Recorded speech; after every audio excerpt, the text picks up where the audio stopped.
तो हेलो दोस्तों, मैं हूं आपका दोस्त और होस्ट सुनील और आप सुन रहे हैं सुनील हॉरर स्टोरी। कहानी को देखने से ज़्यादा सुनने में मज़ा आता है, तो अपने हेडफोन लगा लीजिए दोस्तों। आज की कहानी का नाम है कंकाल। तो कहानी को शुरू करने से पहले आप चैनल को सब्सक्राइब कर लें और अगर आपको कहानी अच्छी लगे तो आप लाइक कर देना। तो बिना देरी के हम कहानी को शुरू करते हैं। दोस्तों, ये कहानी मुझे मेरे एक दोस्त ने बताई थी। ये उसके गाँव की एक सच्ची कहानी है। ये कहानी उसके दोस्त के साथ घटी एक घटना है। तो अभी ये कहानी मैं उसके दोस्त के नज़रिए से सुनाने जा रहा हूँ। मेरा नाम विराज है और ये तब की बात है जब मेरी उम्र 12 या 13 साल थी। मेरे स्कूल के एग्ज़ाम ख़त्म हो गए थे और गर्मी की छुट्टियाँ शुरू हो गई थीं। तब मेरे पापा को जॉब से छुट्टी नहीं मिल पा रही थी और तब हमारे गांव के ही कुछ लोग जो मुंबई में रहा करते थे, उनके साथ ही पापा ने मुझे मेरे गांव भेज दिया।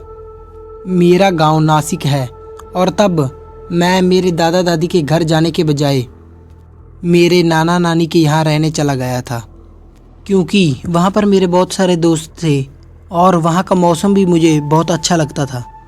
जब मैं घर पहुँचा तो नाना जी घर पर नहीं थे।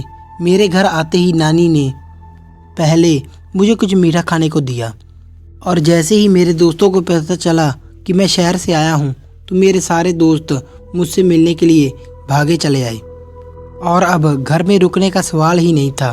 तो मैंने बैग को वहीं रख दिया और उनके साथ खेलने चला गया। घर के पास जाते वक्त बस नानी ने मुझे इतना ही बोला कि धूप में खेलने मत बैठ जाना, नहीं तो बीमार पड़ जाओगे।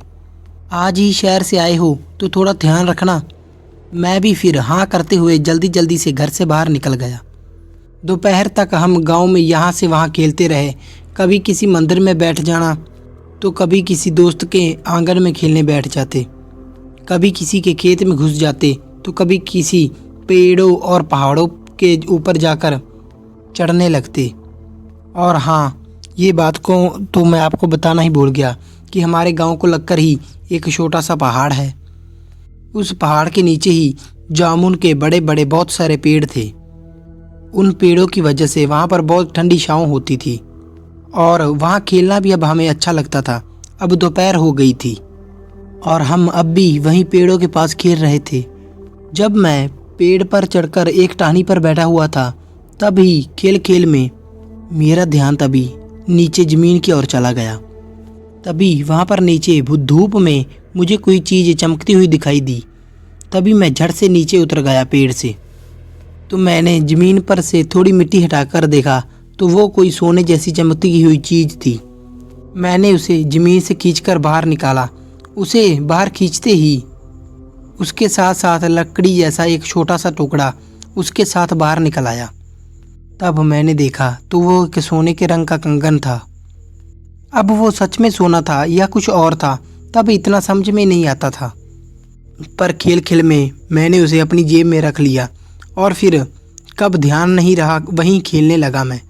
और खेलते खेलते दोपहर हो गई थी और धूप बहुत बढ़ने लगी थी और अब हम सभी को बहुत जोरों की भूख और प्यास लगी थी। तो फिर हम सब अपने अपने घर जाने का और धूप कम होते ही शाम को वापस उसी जगह पर मिलने का फैसला किया और हम सब वहाँ से चले गए। घर जाकर मैंने खाना खाया। नानी ने भी मेरे लिए बहुत ही अच्छा खाना बनाया था और खाना खाने के बाद सुस्ताकर यानी आलस कर कर मैं वहीं बिस्तर पर ही लेट गया। अब मैं सोया तो नहीं था अच्छे से, बस अपनी करवटें बदल रहा था। जब मैं अपनी करवटें बदल रहा था तो मुझे जेब में कुछ गर्म चीज़ महसूस हुई। मैंने तभी झट से जेब में हाथ डालकर उस चीज़ को जेब से निकालकर झटकते हुए दूर फेंक दिया।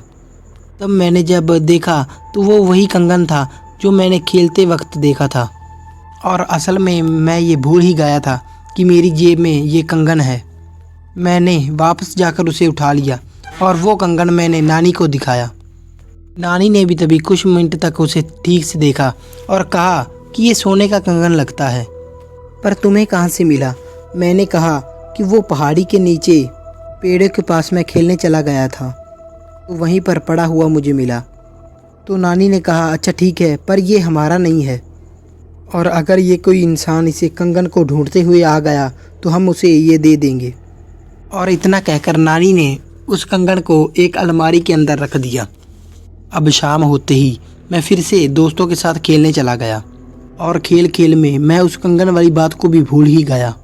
खेल खेल में कैसे वक्त निकल गया मुझे पता ही नहीं चला। शाम ढलने लगी थी और अंधेरा होने लगा था। हम सब वहाँ पर लुका छुपी खेल रहे थे, पर थोड़ा अंधेरा होने के बाद भी हम सब दोस्त वहीं पेड़ों के पास ही खेल रहे थे। और तब हम सबको एक आवाज़ सुनाई दी, छिक छिक, छिक छिक। हम सब खेलते खेलते रुक गए। हम कुछ 4 या 5 लोग थे दोस्त, यानी कि हमने यहाँ वहाँ देखा तो वहाँ पर कोई भी नहीं था।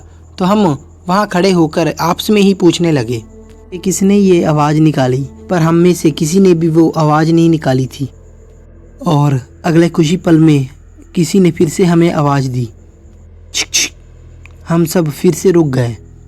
तो हम सब फिर से रुक गए और एक दूसरे की ओर देखने लगे। तभी हम में से किसी एक का ध्यान एक पेड़ के पास गया और उसने हम सब से कहा, अरे वो देखो वहाँ पर कोई है। हम सब ने मुड़कर उस पेड़ की ओर देखा तो उस पेड़ के पीछे कोई छुपकर कोई ना कोई हमें देख रहा था। उसका बस थोड़ा सा चेहरा और एक आँख नज़र आ रही थी। और तभी एक दोस्त ने कहा, अरे चलो अब हम घर चलते हैं, बहुत देर हो गई है। और उस औरत ने फिर से हमें वैसी ही आवाज़ दी, शिक शिक शिक। हम सब फिर वहीं के वहीं रुक गए। तब उस पेड़ के नीचे जो कोई भी औरत थी उसने बस अपना एक हाथ बाहर निकाला और अपने हाथ से इशारा करते हुए हमें पास बुलाने लगी। वो किसी औरत का ही हाथ था, क्योंकि उस हाथ में चूड़ियाँ नज़र बिल्कुल साफ आ रही थी। उस हाथ के इशारे को देखकर एक दोस्त उस पेड़ की ओर बढ़ने लगा। तो उस हाथ ने, यानी कि उस औरत ने फिर से अपने हाथ के इशारे से उस दोस्त को अपनी जगह पर ही रुकने को कहा और उसे रोककर उसने मेरी ओर इशारा करते हुए अपनी उंगली से मुझे आने को कहा। सबको वो अजीब लगा और हम सब सोच में पड़ गए थे कि अंधेरा होने को है और ये कौन हमारे साथ मजाक कर रहा है। हम सब ने फिर से एक बार एक नज़र से एक दूसरी की ओर देखा और फिर हम सब मिलकर उस पेड़ के पास जाने लगे। तो उस औरत ने झट से अपने हाथ को अपने अंदर ले लिया और अपने चेहरे को पेड़ के पीछे छिपा लिया। पर जैसे ही हम सब पेड़ के पास पहुँचे वहाँ पर तो कोई था ही नहीं। हम सब ने पेड़ों की चारों ओर चक्कर लगाकर भी देखा, पेड़ के ऊपर भी देखा, पर कहीं कोई नहीं था। तब हम सब हैरान थे कि ऐसे कैसे हो सकता है, कोई अचानक कैसे गायब हो सकता है। और फिर हम मजाक मजाक में भूत भूत चिल्लाते हुए घर की ओर भागने लगे। गांव पहुंचने के बाद भी हम सब आपस में उसी बारे में ही बात किए जा रहे थे। अजीब था ना वो, पता नहीं यार कौन था, पर उसने हमें डरा दिया। रात होने के बाद मैं अपने घर चला गया। नाना जी भी तब तक घर पर आ चुके थे। उनके साथ भी मैंने फिर बहुत सारी बातें की और फिर खाना खाने के बाद मुझे अब बहुत ज़्यादा नींद आने लगी थी और मैं फिर सीधे सोने चला गया। और पता नहीं तब मुझे सोए हुए कितना वक्त हुआ था, रात के कितने बजे थे वो भी पता नहीं था। पर जहाँ मैं सो रहा था उस कमरे में मुझे अचानक ही ठंड लगने लगी और मुझे गर्मी लगती, फिर मेरी नींद खुल गई। मैंने सोचा कि गर्मियों के दिन होकर भी मुझे इतनी ठंड क्यों लग रही है। और तब मुझे एक एहसास हुआ कि मेरे पास कोई बैठा हुआ है। उसकी सांसों की घूं घूं कर कर आवाज़ सुनाई दे रही थी। मैंने धीरे से सर से अपनी चादर को हटाया और देखा तो कमरे में एक तरफ कोई औरत बैठी हुई थी। उसकी पीठ तो मेरी ओर थी, पर उसका चेहरा दिखाई नहीं पड़ रहा था। मुझे लगा कि शायद वो नानी है और वो मेरे साथ यहाँ पर सोने के लिए आई होगी। तो मैंने फिर उसे आवाज़ दी, नानी नानी, पर उसने कोई जवाब नहीं दिया। अब मुझे भी डर लगने लगा था। मेरी धड़कन तेज होती जा रही थी। ठंड इतनी ज़्यादा बढ़ चुकी थी कि चादर होते हुए भी मैं कांप रहा था। अब असल में तो मैं ठंड और डर की वजह दोनों से ही कांप रहा था। बहुत देर तक मैं वैसे के वैसे ही पड़ा रहा, पर फिर मुझे अंदर से एक घुटन सी होने लगी। तभी मैं चादर को अपने ऊपर से हटाने ही वाला था कि मुझे चादर के ऊपर किसी का हाथ महसूस हुआ और उसके साथ साथ ही एक आवाज़ आई। ये बिल्कुल वैसी ही आवाज़ थी जैसी उस शाम मैंने पेड़ों के पास सुनी थी। मैं वैसे ही कांपता हुआ वहाँ पड़ा रहा। कुछ देर बाद उसने अपना हाथ हटा लिया, पर उस एहसास से मुझे रात भर पूरे नींद नहीं आई। तब सुबह होते ही मैंने नानी की आवाज़ सुनी तो मैं झट से उठकर भागकर सीधे कमरे से बाहर चला गया और जाकर नानी से लिपट गया। और फिर नानी ने मुझसे पूछे, क्या हुआ, इतनी जल्दी क्या जाग गए? तो मैंने नानी से पूछा, नानी क्या आप कल रात मेरे कमरे में आई थी? नानी ने एकदम जवाब दिया, नहीं तो मैं तो रात भर यहीं पास के घर में ही थी। उनकी भैंस को बच्चा होने वाला था ना, तो हम इसलिए वहाँ रुके हुए थे पास ही के घर में। तो अब ये बात भी साफ थी कि रात को मेरे कमरे में नानी नहीं थी, कोई और ही औरत थी। नाना जी भी वहीं आंगन में खटिया पर सो रहे थे। मैंने फिर नानी से कुछ नहीं बताया तो मैं जाकर बगल में सो गया। उसी दिन मैंने फिर से खेलने चला गया, पर मैं उस पेड़ों के पास जाने से अब मना कर दिया अपने दोस्तों को। और फिर हम सारे दोस्त दूसरी जगहों पर खेलते रहे। यहाँ पर नानी चूल्हे पर दोपहर का खाना बनाने की तैयारी कर रही थी और नानी का सारा ध्यान सामने था। तब उसे महसूस हुआ कि कोई उसके पास आकर बैठ गया है।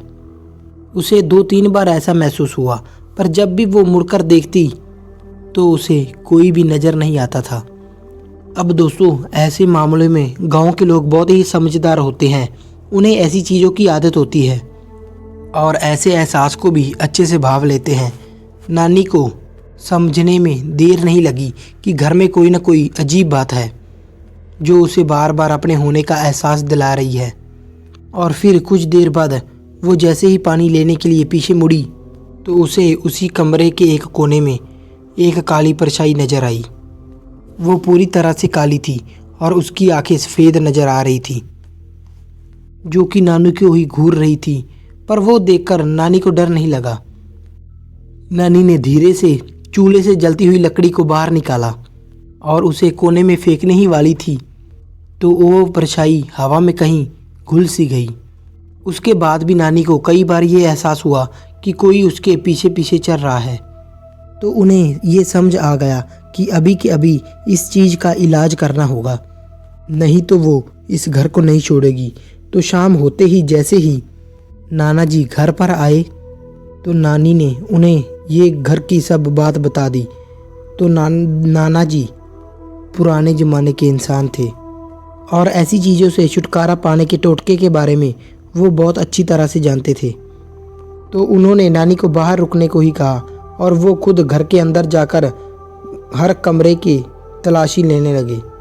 वापस बाहर आकर नाना जी ने नानी से पूछा कि तुम बाहर से कोई भी अनजान चीज़ या कुछ भी घर के अंदर तो नहीं लेकर आई ना? तो नानी ने कहा नहीं तो नाना जी ने एक बात को ठीक ठीक पकड़ा और विराज के बारे में कहा, मतलब मेरे बारे में, कि विराज कल ही शहर से आया है। हो सकता है कि खेल खेल में कहीं वो किसी अनजान चीज़ को घर के अंदर ले आया हो जो कि उसे नहीं लानी चाहिए थी। तो नानी ने गहरी सोच मारी और कहा, हाँ, कल ही वो शाम को एक सोने का कंगन लेकर घर में आया था। वो तो कह रहा था कि उसे ऊपर कहीं पहाड़ों के पास झाड़ियों में मिला है। तो नाना जी ने नानी को वो कंगन दिखाने को कहा। तो नानी ने अलमारी से वो कंगन निकालकर नाना जी के हाथ में दे दिया और जैसे ही उसने वो उस कंगन को छुआ तो उन्हें एक अजीब सी चीज़ का या अजीब सी ताकत का एहसास हुआ। उन्हें घर के हर कोने में एक परछाई चमकती हुई दिखाई देने लगी। वो जैसे ही आँख झपकते वो परछाई नज़र आती थी और जैसे ही आँख खोलते वो परछाई गायब हो जाती थी। तो नाना जी ने उस कंगन को एक काले कपड़े में बांध दिया और बहुत देर तक वो दोनों घर के बाहर ही बैठे रहे। जब मैं शाम को घर वापस आया तो मैंने देखा कि वो दोनों घर को बाहर बैठकर मेरा घर आने का इंतज़ार कर रहे थे। पर उन्होंने मुझे घर के अंदर जाने से मना किया था। नाना जी फिर से उठकर घर के अंदर चले गए और कुछ ही पल में वो किसी चीज़ को लेकर बाहर आए। फिर उन्होंने मेरे हाथ को पकड़ा और बस इतना ही कहा कि कुछ भी हो जाए पर मेरे हाथ को छोड़ना मत, और जब तक मैं ना कहूँ कोई भी बात नहीं करना। और फिर वो मुझे अपने साथ लेकर कहीं जाने लगे। चलते चलते उन्होंने अपने कुछ दोस्तों को अपने साथ ले लिया। कुछ देर तक चलने के बाद मुझे समझ आ गया कि हम सब उसी पहाड़ी की ओर जा रहे थे। तब मैंने महसूस किया कि कोई मेरे कदमों के साथ कदम मिला रहा है, बिल्कुल मेरे साथ साथ चल रहा है। पर अपना सिर उठाकर अपने आसपास देखने की मुझ में हिम्मत नहीं थी। मैंने पूरी रात जो महसूस किया था वो अब फिर से मुझे महसूस होने लगा था। कुछ ही देर में हम सब पहाड़ी के पास पहुंच गए तो उन्होंने मुझे वो जगह दिखाने को कहा जहां पर मुझे वो कंगन मिला था। मैंने इशारे से ही वो एक अंदाजे से ही उन्हें एक जगह बताई। नाना जी फिर भी मेरे हाथ को पकड़े खड़े रहे। उन्होंने मेरा हाथ बिल्कुल भी नहीं छोड़ा। और फिर नाना जी के दोस्तों ने भी उस जगह को खोदना शुरू कर दिया। अब थोड़ा गड्ढा होने के बाद उन्हें वहाँ पर एक खराब कंकाल नजर आया और उस वक्त मैंने फिर से वही बात को महसूस किया कि उन पेड़ों के पीछे छुपकर हमें कोई देख रहा है या फिर मुझे देख रहा है और अपने आसपास आने का इशारा कर रहा है। नानी ने उस कंगन को जब दादाजी को पकड़ाया तो दादाजी ने उस परछाई पर भी अब इतना ध्यान नहीं दिया और उस कंकाल को बाहर निकाला, क्योंकि दादाजी तो निडर थे। और फिर अपनी जेब से एक दूसरा काला कपड़ा निकाला और उसने उससे बांध दिया। उन्होंने उस कंकाल के साथ साथ एक सोने का कंगन जो उसे मिला था वो भी बांध दिया। और फिर वो सब वही पास ही में एक सुनसान जगह पर उसे लेकर चले गए। वहाँ पर जाकर उन लोगों ने वहाँ पर कुछ मंत्र वगैरह पढ़े, उस कंकाल को वहीं जला दिया। शायद मुझे लगता है कि उन लोगों ने उस कंकाल का अंतिम संस्कार किया था। वो सब होने के बाद हम सब चुपचाप अपने घर वापस आ गए। नानी भी अब तक घर के बाहर ही बैठी थी। नाना जी के आते ही नानी जी ने हमारे पैरों पर पानी डाला और उसके बाद हम सब घर के अंदर ही चले गए। और तब नाना जी ने मुझे बताया कि वो जो मुझे कंगन मिला था वो किसी मुर्दा औरत का कंगन था और तुम उसे घर लेकर आए, इसलिए उसकी आत्मा भी साथ साथ हमारे घर चली आई थी। अच्छा हुआ कि नानी ने भी उस परछाई को महसूस किया था, वरना ऐसी चीज़ें धीरे धीरे ताकतवर हो जाती हैं और फिर उन्हें रोकना भी मुश्किल हो जाता है। और आगे से ध्यान रखना, ऐसी कोई भी अनजान चीज़ को घर के अंदर मत ले आना। मैं तो भले ही तब छोटा था, पर मैंने जो भी देखा था वो सब सच था और मैंने पहली बार ऐसी किसी डरावनी चीज़ का एहसास किया था। तो दोस्तों, कैसी लगी आपको कहानी? लाइक शेयर कमेंट करके ज़रूर बताना और चैनल को ज़रूर सब्सक्राइब कर लेना। मिलते हैं इससे डरावनी और ख़तरनाक कहानी में, तब तक के लिए धन्यवाद।